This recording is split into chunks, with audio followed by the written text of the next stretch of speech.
दिल्ली में अरविंद केजरीवाल का किला ढहने के बाद अब उनकी पार्टी का बुरा हाल होना शुरू हो गया है। एक बार फिर पार्टी के नेताओं के जेल जाने का खतरा मंडराने लगा है। जैसे ही कार्रवाई को लेकर पीएम मोदी ने कदम आगे बढ़ाया, आपके नेताओं के पसीने छूटने लगे। आप सांसद संजय सिंह की बेचैनी अभी से ही बढ़ गई है। संजय सिंह को भनक लग गई है कि अब क्या होने वाला है। अब मोदी सरकार कितनी बड़ी कार्रवाई करने जा रही है। दरअसल मोदी सरकार एक बार फिर एक्शन में है। पीएम मोदी ने पहले ही कह दिया था कि आपदा का नकाब अब उतर गया है। ऐसे में आप सरकार में हुए घोटालों को लेकर जांच एजेंसियों ने अपने कदम आगे बढ़ा दिए हैं। वहीं दूसरी तरफ अब आपके नेता भी केजरीवाल का साथ छोड़ रहे हैं। अब अरविंद केजरीवाल समझ ही नहीं पा रहे हैं कि पार्टी को बचाएं या खुद को। वहीं सुप्रीम कोर्ट ने भी केजरीवाल एंड कंपनी की चिंता बढ़ा दी है। कुल मिलाकर देखें तो अब आपके नेता अपने ही बिछाए जाल में फंस गए हैं।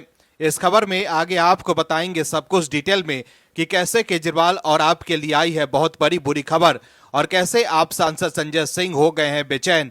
तो बने रहिए हमारे साथ अंत तक और देखिए हमारी ये खास रिपोर्ट। साथ ही आप दर्शकों से विनम्र निवेदन है कि अगर अब तक आपने चैनल को सब्सक्राइब नहीं किया है तो अभी कर लीजिए। आम आदमी पार्टी के नेताओं ने जो सत्ता में रहकर पाप किया है उसका फल उन्हें भोगना ही होगा। जांच एजेंसी ये समझ रही है कि कोर्ट के साथ कानूनी दांवपेच करके आम आदमी पार्टी के नेता बाहर तो आ गए, लेकिन उनके पापों और घोटालों की सजा उन्हें जरूर मिलनी चाहिए।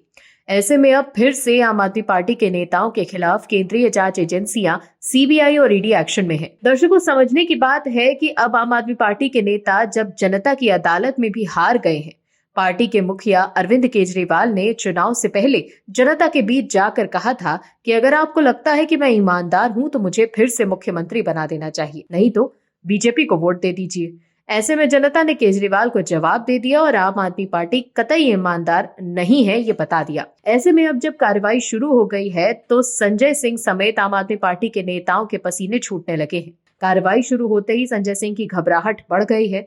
उन्हें अभी से ही आम आदमी पार्टी के नेताओं के फिर से जेल जाने का डर सताने लगा है। दर्शकों, आम आदमी पार्टी के नेता न घर के रहे हैं न घाट के। जनता ने तो साथ ही छोड़ दिया है और अब कानूनी कार्रवाई भी तेज हो गई है। अरविंद केजरीवाल इस गलतफहमी में थे कि वो कभी चुनाव हार ही नहीं सकते हैं। इसीलिए उन्होंने जनता से ये कहा कि अगर आपको लगता है कि मैं ईमानदार हूं तभी मुझे वोट दीजिएगा, नहीं तो पार्टी को वोट देना है। केजरीवाल सोच रहे थे कि वो तो जीत ही जाएंगे और फिर बीजेपी पर ये कहकर एक्शन ले लेंगे कि बीजेपी उन्हें राजनीति दुश्मनी के तहत झूठे केसों में फंसा रही है। अगर केजरीवाल जीत जाते तो वो कहते कि जनता उन्हें भ्रष्ट नहीं मानती, जनता की अदालत में वो जीत गए हैं ऐसा वो मानते। लेकिन दिल्ली वालों ने केजरीवाल एंड कंपनी के मंसूबों पर पानी फेर दिया। ऐसे में अब खुद वो अपने जाल में फंस गए हैं और कुछ बोलने लायक नहीं बचे। दरअसल आम आदमी पार्टी के नेता सत्येंद्र जैन को जमानत मिलने के बाद अब ईडी द्वारा उनकी गिरफ्तारी के लिए राष्ट्रपति से मंजूरी मांगने पर आम आदमी पार्टी की चिंता बढ़ गई है। आम आदमी पार्टी के नेता और सांसद संजय सिंह ने कहा कि आज ये साबित हो गया कि सत्येंद्र जैन की गिरफ्तारी गैर कानूनी थी। बिना किसी सबूत के सत्येंद्र जैन को जेल में रखा गया और ईडी द्वारा अब राष्ट्रपति से उनकी गिरफ्तारी की मंजूरी मांगी जा रही है। उन्होंने कहा यह बताता है कि ईडी द्वारा अरविंद केजरीवाल समेत आम आदमी पार्टी के नेताओं को गिरफ्तार करने का मकसद सिर्फ पार्टी को खत्म करना और दिल्ली वालों का काम रोकना था। इसके लिए प्रधानमंत्री और ईडी को माफी मांगनी चाहिए। संजय सिंह ने आगे कहा कि आज ये साबित हो गया है कि केजरीवाल और सत्येंद्र जैन की गिरफ्तारी पूरी तरह से अवैध और दुर्भावना से प्रेरित थी। उन्होंने आरोप लगाते हुए कहा कि प्रधानमंत्री नरेंद्र मोदी और बीजेपी की सरकार ने जानबूझकर इन दोनों नेताओं की गिरफ्तारी करवाई। सत्येंद्र जैन को कई महीनों तक जेल में रखने के बाद अब ये लोग मामले में गिरफ्तारी की मंजूरी मांग रहे हैं। संजय सिंह ने कहा कि हमारे वकील ने कोर्ट में विरोध दर्ज किया कि ये गिरफ्तारी अवैध है। उनके घर से कुछ भी बरामद नहीं हुआ। पिछले फिर भी 23 महीने तक उन्हें जेल में बंद रखा गया। अब उन्हें जमानत मिल गई है, तब ये लोग गिरफ्तारी के लिए राष्ट्रपति से मंजूरी मांग रहे हैं। यही काम इन्होंने अरविंद केजरीवाल के मामले में भी किया। संजय सिंह ने कहा है कि ये साफ है कि ईडी की गिरफ्तारी के पीछे का मकसद केवल आम आदमी पार्टी को खत्म करना और दिल्ली वालों का काम रोकना था। इसके लिए प्रधानमंत्री मोदी को देश से माफी मांगनी चाहिए। उन्हें सत्येंद्र जैन के परिवार से माफी मांगनी चाहिए। बिना किसी अनुमति के एक मुख्यमंत्री और मंत्री की गिरफ्तारी करवाकर दिल्ली की जनता के काम रोके गए हैं। गृह मंत्रालय को अपनी गलती माननी चाहिए। दर्शकों, समझने की जरूरत यह है कि आम आदमी पार्टी के नेता सिर्फ अपनी जेब भरते रहे और वो भूल गए कि मुंह वाली राजनीति ज्यादा लंबी नहीं चलती। अब जनता ने भी उन्हें अपना फैसला सुना दिया है कि उन्हें आम आदमी पार्टी के नेताओं पर भरोसा नहीं रहा। तभी तो जेल जाने वाले अरविंद केजरीवाल, सत्येंद्र जैन और मनीष सिसोदिया बुरी तरह चुनाव हार गए हैं। दिल्ली में करारी हार के बाद अब केजरीवाल की पार्टी पर अस्तित्व का खतरा मंडरा रहा है। दर्शकों, दिल्ली में आम आदमी पार्टी का बुरा दौर थमने का नाम नहीं ले रहा। पहले सरकार गई और अब नेता भी जा रहे हैं। आम आदमी पार्टी के संयोजक तिहाड़ शिरोमणि केजरीवाल के राजनीतिक पाखंड से पूरी तरह पर्दा हट चुका है, इसलिए वो सब उनसे पीछा छुड़ाने को बेकरार है, क्योंकि हर कोई चाहता है कि ऐसे आदमी के साथ ना जाया जाए जो खुद को फंसाएगा और हमें भी फंसवा देगा। मनीष सिसोदिया इसका जीवंत उदाहरण है, जो केजरीवाल के कहने पर साइन करते रहे और भ्रष्टाचार के आरोप में जेल चले गए। जो कह रहे थे फिर आएंगे केजरीवाल, वो नेता अब केजरीवाल का साथ छोड़ रहे हैं। दर्शकों, अरविंद केजरीवाल तो दिल्ली में इस हाल में भी नहीं बचे कि वो विधानसभा जा सके, और जो कटुता की राजनीति उन्होंने पैदा की, उसका परिणाम अब उनके नेता भुगत रहे हैं। अब आम आदमी पार्टी की हालत खस्ता कचौड़ी की तरह हो गई है, जिसे कोई भी आसानी से मसल देता है। और अब तो लग रहा है कि निगम में भी सरकार बीजेपी की लौट आएगी, यानी कि दिल्ली में अब जल्द ही ट्रिपल इंजन की सरकार आने वाली है। दिल्ली नगर निगम का समीकरण अब बदल चुका है। आपको बता दें कि पहले दिल्ली विधानसभा चुनाव में करारी शिकस्त के बाद आम आदमी पार्टी को फिर से झटका लगा है। देश की राजधानी में जबरदस्त जीत हासिल करने के बाद बीजेपी ने अब एमसीडी के मेयर पद को लेकर कवायद शुरू कर दी है। आम आदमी पार्टी के 3 पार्षद टूटकर बीजेपी में चले गए। इसमें दिल्ली नगर निगम में सत्ता की बाजी पलट सकती है। आम आदमी पार्टी के 3 पार्षदों जिस तरह से बीजेपी में गए, उससे एमसीडी में दोनों पार्टियों के पार्षदों की संख्या बराबर हो गई है। इसका मतलब है कि दोनों ही पार्टियों के 115 पार्षद हैं। इस आंकड़े का असर अप्रैल में होने वाले मेयर चुनाव पर सीधे तौर पर पड़ने के आसार हैं। ऐसे में सवाल है कि क्या अब दिल्ली में ट्रिपल इंजन की सरकार बनेगी? आम आदमी पार्टी के 3 पार्षद जिन्होंने बीजेपी की सदस्यता ली, उनमें अनीता बसोया, निखिल और धर्मवीर का नाम शामिल है।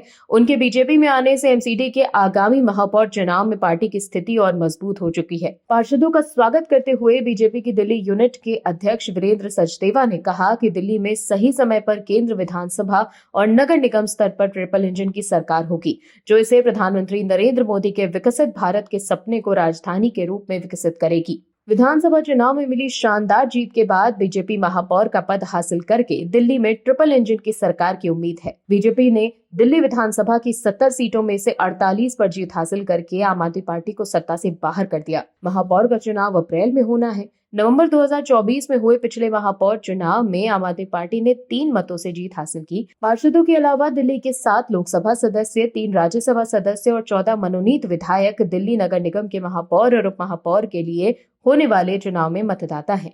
3 पार्षदों के शामिल होने के साथ ही बीजेपी के पार्षदों की संख्या अब आम आदमी पार्टी के पार्षदों से ज्यादा हो गई है। बीजेपी नेताओं ने बताया कि पार्टी अपने 10 विधायकों को एमसीडी में मनोनीत करने जा रही है, जबकि आम आदमी पार्टी के 4 विधायक निगम के लिए मनोनीत होंगे। 5 फरवरी को हुए विधानसभा चुनाव में बीजेपी के 8 और आम आदमी पार्टी के 3 पार्षद जीतकर विधानसभा पहुंचे थे। अब समीकरण बदल चुके हैं। दर्शकों, जो हाल आम आदमी पार्टी का हो गया है, आम आदमी पार्टी के लिए काफी चिंता पैदा करने वाला है, क्योंकि आप तो सोच ही नहीं रही थी कि उनकी मौज आने वाली है, लेकिन कहीं ना कहीं ऐसा हो गया कि उनके नेता जेल पहुंच गए। दिल्ली की सत्ता से बाहर आने के साथ ही अरविंद केजरीवाल की चिंता बढ़ती जा रही है। एक तरफ तो कार्रवाई को लेकर डर है कि राजधानी में बीजेपी की सरकार बनते ही क्या क्या खुलासे हो सकते हैं। शक की वजह से ही दिल्ली सचिवालय को सील कर दिया गया है। वहीं केजरीवाल की चिंता सुप्रीम कोर्ट ने भी बढ़ा दी है। दर्शकों, अरविंद केजरीवाल ना तो सीएम रहे और ना ही विधायकी बची। दर्शकों, अरविंद केजरीवाल को इतना अहंकार हो गया था कि वो अपने आप को दिल्ली का मालिक समझने बैठे थे। वो हर नेता को अपमानित ही कर रहे थे। उनको ये खुशफहमी हो गई थी कि उन्हें कोई हरा ही नहीं सकता। वो तो 2-2 बार के सांसदों का उपहास उड़ाते नहीं थकते थे। उन्हीं में से एक पूर्व सांसद ने उन्हें उन्हीं के गढ़ में हरा दिया और उनके घमंड को चकनाचूर कर दिया। जो केजरीवाल लाखों रुपए की गाड़ी से और बड़े बंगले में चल रहे थे, लेकिन अब ना उनके पास बड़ा बंगला बचा और ना ही गाड़ी। वहीं जिस तरह से सुप्रीम कोर्ट एक्शन में है, कहीं ऐसा ना हो कि केजरीवाल की राजनीतिक दुकान पर हमेशा के लिए ताला लग जाए। आम आदमी बनने रहने वाले अरविंद केजरीवाल शीश महल में रहने लगे। वो समझ रहे थे कि वो हमेशा उस शीश महल में ही रहेंगे, लेकिन दिल्ली की जनता ने उन्हें विधायक बनाने लायक भी नहीं छोड़ा। दर्शकों, जैसा कि आप सबको पता ही है, अरविंद केजरीवाल चुनाव हार गए। इसके साथ ही उनकी पार्टी भी दिल्ली की सत्ता से बाहर हो गई। केजरीवाल अब दिल्ली के विधायक भी नहीं रह गए। ये सिर्फ पूर्व मुख्यमंत्री हैं। अब उन्हें ना तो सैलरी मिलेगी और ना ही सरकारी बंगला। हालांकि पूर्व मुख्यमंत्री होने के नाते वो अपने लिए सरकारी आवास की मांग कर सकते हैं, लेकिन बंगला शायद ही उन्हें मिले। उन्हें अब सिर्फ पेंशन और कुछ सुविधाएं मिलेंगी। दिल्ली के मुख्यमंत्री को 60,000 रुपए का मासिक सैलरी और कुछ भत्ते मिलेंगे। इस तरह दिल्ली के सीएम को हर महीने कुल 1.5 लाख रुपए की सैलरी मिलेगी। इसके अलावा दूसरी सुविधाएं भी होती रहेंगी, लेकिन दिल्ली के मुख्यमंत्री को सैलरी देने का कोई प्रावधान नहीं है। हाँ, उन्हें पेंशन मिलती रहेगी। इसके मुताबिक दिल्ली के पूर्व विधायक को हर महीने 15,000 रुपए की पेंशन दी जाती है। अगर कोई विधायक इस बार से ज्यादा जीतता है तो उसकी पेंशन 1,000 रुपए महीना बढ़ा दी जाती है। केजरीवाल को भी इसी नियमानुसार पेंशन मिलेगी। चूंकि वो इस बार चुनाव हार चुके हैं, ऐसे में उनकी पेंशन में कोई बढ़ोतरी नहीं होगी। केजरीवाल को एक पूर्व विधायक के हिसाब से ही पेंशन दी जाएगी। ये पेंशन 15,000 रुपए महीना होगी। दिल्ली के पूर्व सीएम की सुरक्षा का पूरा ख्याल रखा जाता है। केजरीवाल को भी ये सुविधा मिलेगी। तो देखा आपने कैसे शीश महल में रहने वाले केजरीवाल अब बड़े सरकारी बंगले में रहने लायक भी नहीं बचे। वहीं दूसरी तरफ सुप्रीम कोर्ट ने एक मामले की सुनवाई के दौरान चुनाव में राजनीतिक पार्टियों के मुफ्त के वादे करने पर नाराजगी जाहिर की। सुप्रीम कोर्ट ने चुनाव से पहले मुफ्त चीजों की घोषणा करने की प्रथा की कड़ी निंदा की है। कोर्ट ने चुनावों से पहले मुफ्त में चीजें देने की घोषणाओं की आलोचना करते हुए कहा कि लोग काम करने को तैयार नहीं है, क्योंकि उन्हें मुफ्त में राशन और पैसे मिल रहे हैं। दर्शकों, कई बार सुप्रीम कोर्ट ने चुनाव से पहले मुफ्त चीजों की घोषणा करने पर रोक लगाने की मांग की है। पिछले साल सुप्रीम कोर्ट ने केंद्र और निर्वाचन आयोग से चुनाव प्रचार के दौरान राजनीतिक दलों द्वारा मुफ्त सुविधाएं देने की प्रथा को चुनौती देने वाली याचिका पर जवाब देने को कहा था। ऐसे में जिस तरह मुफ्त की योजनाओं को लेकर सुप्रीम कोर्ट ने कड़ी निंदा की है, उससे केजरीवाल की चिंता बढ़ गई है। क्योंकि अगर सुप्रीम कोर्ट ने चुनाव से पहले मुफ्त चीजों की घोषणा करने पर रोक लगा दी तो सबसे ज्यादा नुकसान केजरीवाल की पार्टी को ही होगा, क्योंकि केजरीवाल के पास फ्री देने के अलावा कोई नीति ही नहीं जिससे वो गुड गवर्नेंस दे सके। बीजेपी भी फ्री राशन देने को लेकर सुप्रीम कोर्ट में सवालों के घेरे में है, लेकिन बीजेपी के पास फ्री राशन के अलावा दिखाने के लिए बहुत काम है। लेकिन केजरीवाल के पास फ्री के अलावा और कुछ भी नहीं। ऐसे में अगर चुनाव से पहले फ्री के ऐलान और मुफ्त की योजनाओं पर सुप्रीम कोर्ट ने रोक लगा दी तो केजरीवाल की पार्टी के लिए भारतीय राजनीति में सरवाइव करना मुश्किल हो सकता है। दर्शकों, कांग्रेस के लिए कुछ भी अच्छा नहीं हो रहा है। पार्टी की लगातार थू-थू हो रही है। कांग्रेस के लिए लोकसभा चुनाव के बाद एक भी बढ़िया खबर नहीं आई।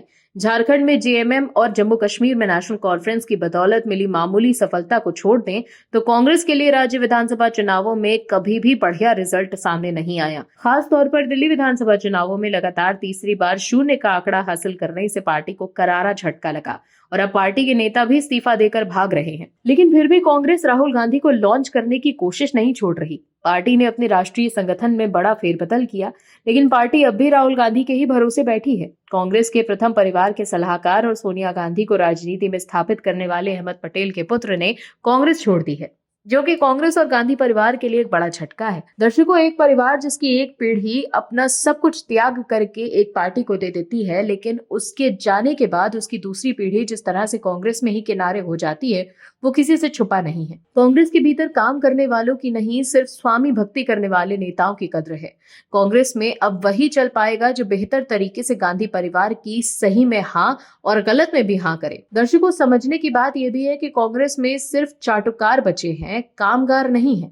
और जो जनता के लिए सोचते हैं उनके लिए माहौल ऐसा बना दिया जाता है कि वो सिर्फ मन मौजी हैं और पार्टी छोड़कर चले जाते हैं, जैसा कि अहमद पटेल के बेटे ने किया। कांग्रेस के दिग्गज नेता रहे दिवंगत अहमद पटेल के बेटे फैसल पटेल ने कांग्रेस का हाथ छोड़ने की घोषणा की है। फैसल ने सोशल मीडिया एक्स पर पोस्ट कर कांग्रेस की छोड़ने की वजह बताई। फैसल ने कहा कि वो दर्द, पीड़ा और निराशा के कारण कांग्रेस छोड़ रहे हैं। अपने भावुक पोस्ट में फैसल पटेल ने साझा किया कि कांग्रेस के साथ उनका सफर चुनौतीपूर्ण रहा है। एक्स पोस्ट में फैसल ने लिखा कि बहुत दर्द और पीड़ा के साथ मैंने कांग्रेस के लिए काम करना बंद करने का फैसला किया है।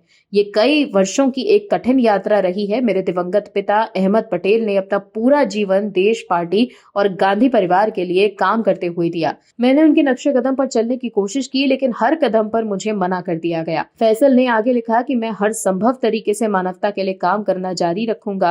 कांग्रेस पार्टी हमेशा की तरह मेरा परिवार रहेगी। मैं सभी कांग्रेस नेताओं, साथ ही पार्टी कार्यकर्ताओं और शुभचिंतकों को धन्यवाद देना चाहता हूं जिन्होंने मेरा समर्थन किया है। तो देखा आपने कैसे फैसल पटेल ने बताया है कि पार्टी में उन्हें काम करने नहीं दिया जाता। ऐसे में सवाल है कि राहुल गांधी कर क्या रहे हैं? क्यों सिर्फ पार्टी में उन्हीं लोगों को आगे आने दिया जाता है जो राहुल भक्ति में लीन है? क्या राहुल गांधी को वही लोग पसंद है जो उनके इशारों पर नाचें? दर्शकों, हमेशा से देखा गया है कि कांग्रेस में योग्य नेताओं से ज्यादा उन नेताओं को आगे किया गया है जो गांधी परिवार की भक्ति में लीन है। आप दर्शकों से विनम्र निवेदन है कि चैनल को सब्सक्राइब जरूर करें